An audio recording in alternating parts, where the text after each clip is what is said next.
ఏ నువ్వు ఏం చేస్తున్నావు అర్థమవుతుందా ఏమన్నా? ఏంది? ఏమో కట్ చేసినావు, ఏమో వంట చేసినావు, ఏం చేసినావు, ఏముంది ఇక్కడ తినడానికి? నిన్న నేను నీకేం చెప్పినా కూరగాయలు సామాన్లు తీసుకురమ్మని చెప్పిన.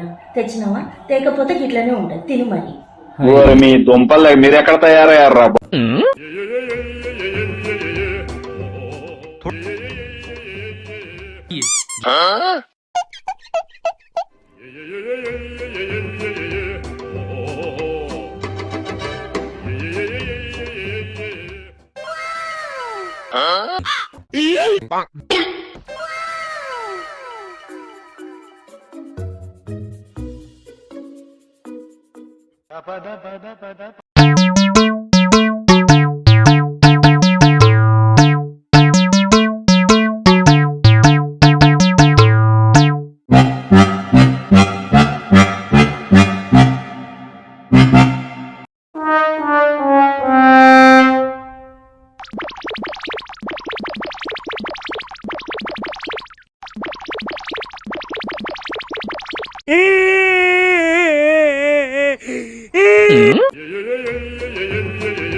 ఏమైందండి? ఏం చేస్తున్నారు? శాలరీ ఇంతే మిగిలింది.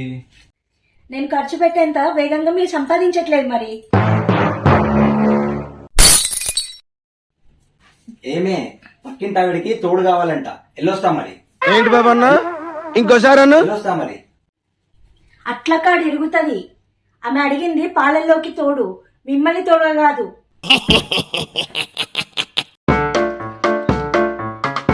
ఏం పాస్వర్డ్ మార్చినావు? Wifi password? అవును మార్చిన. ఏంది? మీ ex girl friend date of birth. Okay వదిలే కదా. అయితే మన యానివర్సరీ రోజు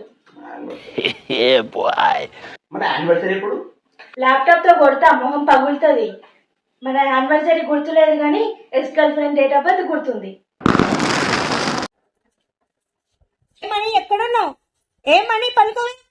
అమ్మో, ఇది పేరు పెట్టి పిలిచిందంటే ఏదో కొంప ముంచేటట్టే ఉంది. అమ్మో, ఏ ఆగు. నువ్వు హెయిర్ స్టైల్ చేయించావు కదా, అండ్ ఇంకా ఐబ్రోస్ కట్ చేయించావు కదా, ఎంత బాగుందో తెలుసా? అంత బాగున్నాయా? అంత బాగున్నాయా? అంటే నువ్వు నా ఫేస్ ని అలానే హెయిర్ ని అన్ని అబ్జర్వ్ చేస్తున్నావు అన్నమాట. ఉంది కదా, నాకు కూడా నచ్చింది. ఆ చాలా బాగుంది. అయితే నీ 2000 రూపీస్ అన్నది వేస్ట్ ఏం కాలేదన్నమాట. నా 2000 పోతే పోనీ గానీ నాకు దీంతో తిట్లు తప్పినాయి. మనం టీవీ చూసుకున్నాడు.